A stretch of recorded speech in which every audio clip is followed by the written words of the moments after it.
নমস্কার, আমি ডক্টর প্রদীপ খান চলে এসেছি সহজ শেয়ার বাজারের আরেকটি নতুন এপিসোড নিয়ে। প্রিয় বন্ধুরা, আশা করি সবাই ভালো আছেন এবং সুস্থ আছেন। বিগত 5 দিন ধরে ভারতীয় শেয়ার বাজারে লাগাতার পতন চলছে এবং আজকে সকালে নিফটি 1% বেশি পতন দেখে ফেলেছিল এবং বিভিন্ন সেক্টরগুলোতে বিভিন্ন ইন্ডাইসেসগুলো তার সঙ্গে সামঞ্জস্য রেখে পতন দেখে ফেলেছিল, যদিও দিনের শেষে কিছুটা রিকভার করেছে সেন্সেক্স এবং নিফটি দুটো। কিন্তু এই পতন রোধের জন্যে যে দুটি ফ্যাক্টর এই মুহূর্তে ভারতীয় শেয়ার বাজারকে ফার্দার রক্ষা করতে পারে, সেই দুটি ফ্যাক্টরই এখন চরম বিপদের মধ্যে রয়েছে।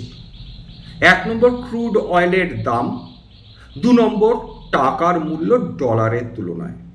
এবং দুটি মহাবিপদে রয়েছে। বিশেষ করে টাকা, সেটা ট্রেড করছে 96 টাকা 55 পয়সা লাস্ট ডেটা পাওয়া অবধি। আজকের কিছুটা অতি সামান্য শক্তি দেখিয়েছিল পড়তে টাকা, কিন্তু ক্রুড অয়েলের দাম আজকের মানুষের চোখ কপালে তুলে দিয়েছে। ব্রেন্ট ক্রুড $100 ওপর পৌঁছে গিয়েছিল, সেখান থেকে কিছুটা কারেকশন এসেছে। তাতে কি খুব একটা স্বস্তি পেয়েছে ভারতীয় শেয়ার বাজার? উত্তর হচ্ছে কোনোভাবে শেয়ার বাজার স্বস্তি পায়নি। আজকে বিভিন্ন ইন্ডাইসেস দেখেন ক্রুড অয়েলে, তার মধ্যে ক্রুড অয়েল শেষ পর্যন্ত $90 ওপরই ট্রেড করছে, 2.31% পতন নিয়ে। ব্রেন্ট ক্রুড $98 প্রতি ব্যারেল ট্রেড করছে, 2.67% পতন। কিন্তু এই যে পতন দেখছেন, এটা যতখানি সম্ভব এটা কিন্তু প্রফিট বুকিং।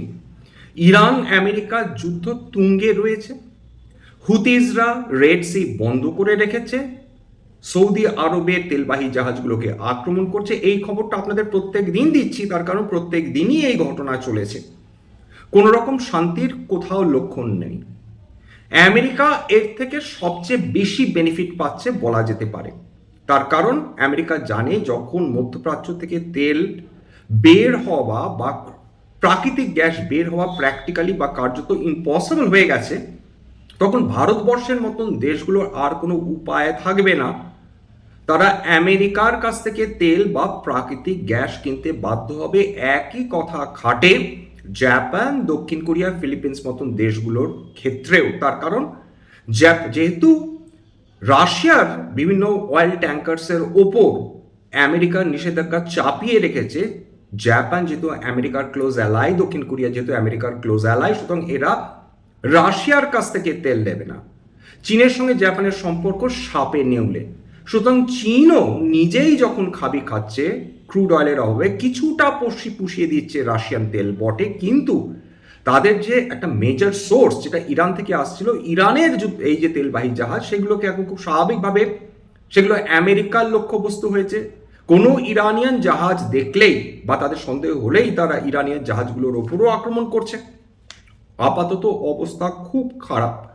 এবং বলে দিই, এইটা নোমুরার রিসার্চ অনুযায়ী বিশ্বের যে দেশগুলো সবচেয়ে বেশি ক্ষতিগ্রস্ত হতে পারে, যাদের অর্থনীতিগুলো সবচেয়ে ক্ষতিগ্রস্ত হতে পারে যদি দীর্ঘমেয়াদী সময়ে ক্রুড অয়েলের দাম $100 আশেপাশে ট্রেড করে, ব্রেন্ট ক্রুড, তাহলে পয়লা নম্বর নাম যেটা সবার সামনে চলে আসছে সেটা হচ্ছে থাইল্যান্ড।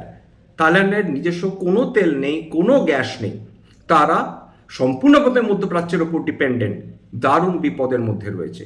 দক্ষিণ কোরিয়া 2 নম্বর দেশ, যাদের অর্থনীতি দারুণ বিপদের মধ্যে রয়েছে। এই মুহূর্তে যে এআই তাদের অর্থনীতিকে সামাল দিচ্ছিল, আর্টিফিশিয়াল ইন্টেলিজেন্স কোম্পানিগুলো, যে আর্টিফিশিয়াল ইন্টেলিজেন্স কোম্পানির দৌলতে দক্ষিণ কোরিয়া, তাইওয়ান এবং জাপানের শেয়ার বাজার তরতর করে 2026-এ বহু অংশে বৃদ্ধি পেয়েছে, সেই এআই তারা বিশ্বাসঘাতকতা না করে ফেলে, অর্থাৎ তারা যেভাবে উত্থান এবং পতনের মধ্যে দিয়ে চলছে, সেটা কিন্তু বিভিন্ন এশীয় বাজারগুলোর চোখ মাথায় তুলে দিচ্ছে।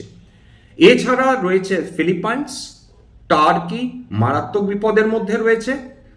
এছাড়া পাকিস্তান এবং গ্রিস এবং দক্ষিণ ইউরোপ। পাকিস্তান ভার্মে যায়, টার্কি ভার্মে যায়, আমাদের কিচ্ছুটি যায় আসে না, এদের যত ক্ষতি হয় তত ভারতবর্ষের মঙ্গল। কিন্তু গ্রিস আমাদের বন্ধু, সাউদার্ন ইউরোপ, তাদের কোনো তেল এবং গ্যাসের অস্তিত্ব নেই, সম্পূর্ণভাবে তারা নির্ভরশীল তারা রাশিয়ার ওপর। এই দেশগুলো মারাত্মক বিপদের মধ্যে রয়েছে বইকি।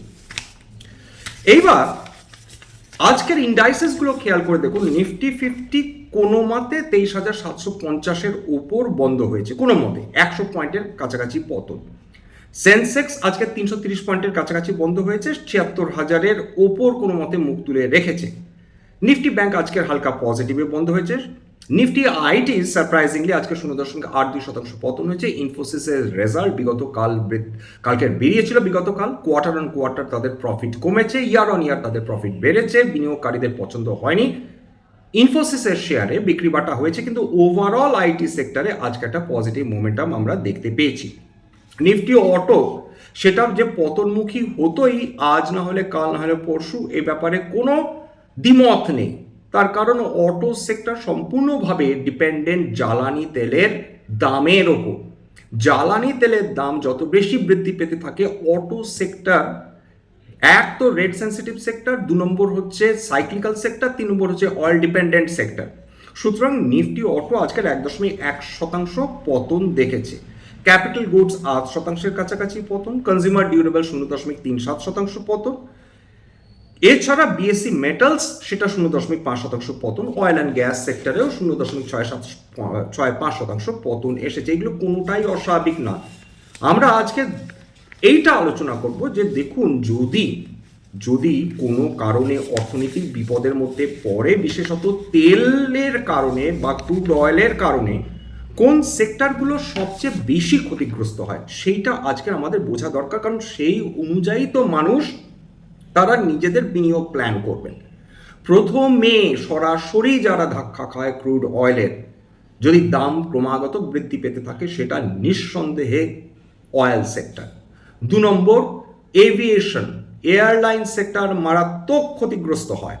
তার কারণ জ্বালানি তেলের দাম বাড়লে এদের খরচা বিপুল পরিমাণ বৃদ্ধি পায়। আপনারা ইন্ডিগোর ক্ষেত্রে দেখেছেন, ইন্ডিগোর শেয়ারের দামে কিরাম পতন এসেছে, কারণ তাদের 1,000 কোটি টাকার উপর লস হয়েছে। এই দীর্ঘ 3 মাস ধরে যে যুদ্ধ চলছে বা 4 মাস ধরে যে যুদ্ধ চলছে, তার ফল ভুগতে হচ্ছে ইন্ডিগোর এয়ারলাইন্সের মতন কোম্পানিগুলোকে, যারা সরাসরি তেলের উপর নির্ভরশীল।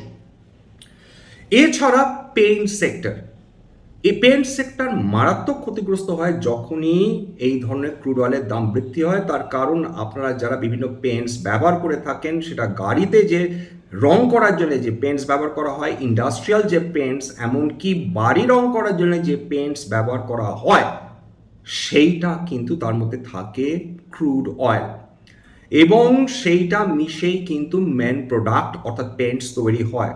সুতরাং ক্রুড অয়েলের দাম যত বৃদ্ধি পাবে, যত পেন্ট সেক্টরের কোম্পানিগুলো থাকবে, তারা বিপদের মধ্যে দিয়ে যাবে।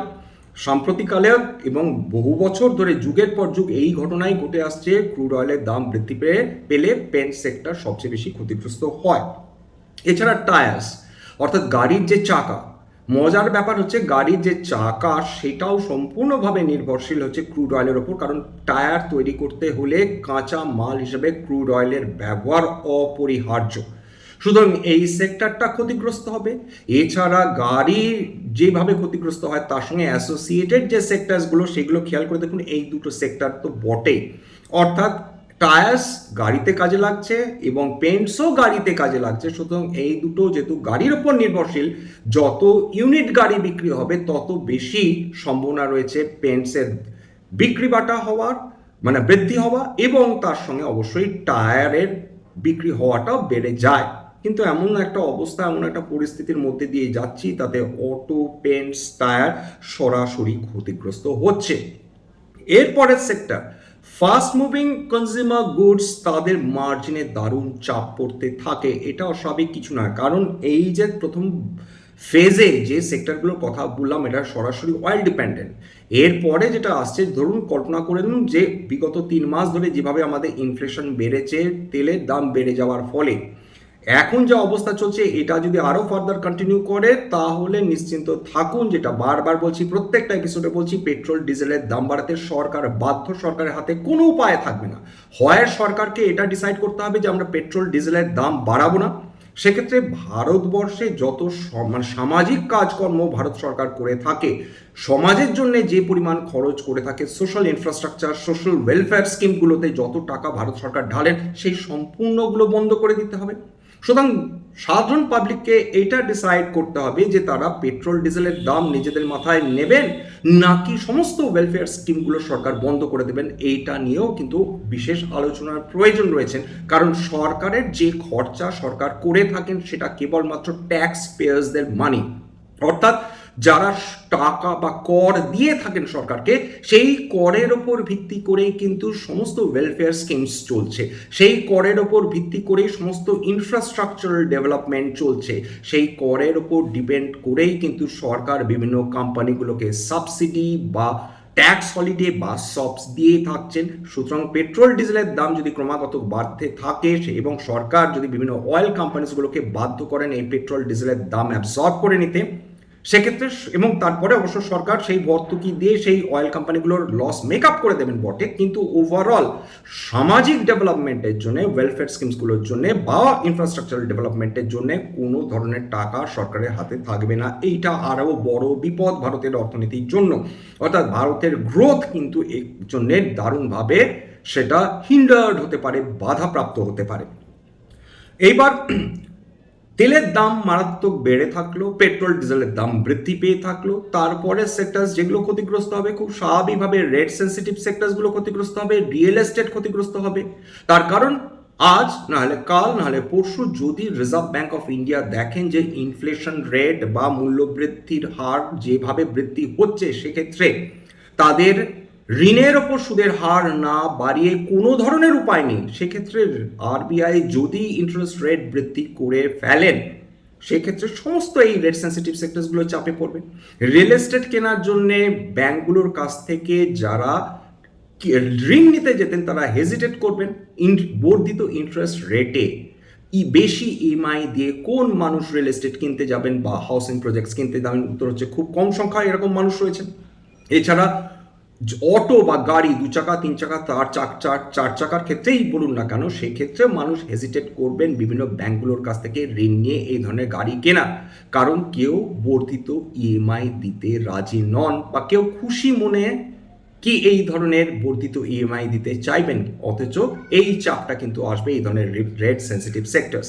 এইবার রিয়েল এস্টেটের সঙ্গে যুক্ত, অটোর সঙ্গে যুক্ত যত অ্যাসোসিয়েটেড সেক্টরস রয়েছে, ব্যাংকিং, ফিনান্সিয়াল, সবার ওপর কিন্তু চাপ আসতে শুরু করবে ধীরে ধীরে ধীরে।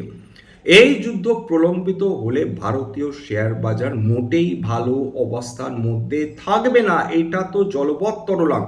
তার কারণ এই মুহূর্তে ভারতবর্ষের জন্য দুটো মেজর বিপদ, এক হচ্ছে টাকার ভ্যালু যেটা দিনের পর দিন সেটা টাকার ডলারের তুলনায় তার দুর্বলতা দেখাতে বাধ্য, এবং 2 নম্বর হচ্ছে এই ক্রুড অয়েলের দাম। এই দুটি ভারতীয় অর্থনীতির জন্য বলা যেতে পারে অ্যাবসলিউট রেড ফ্ল্যাগ।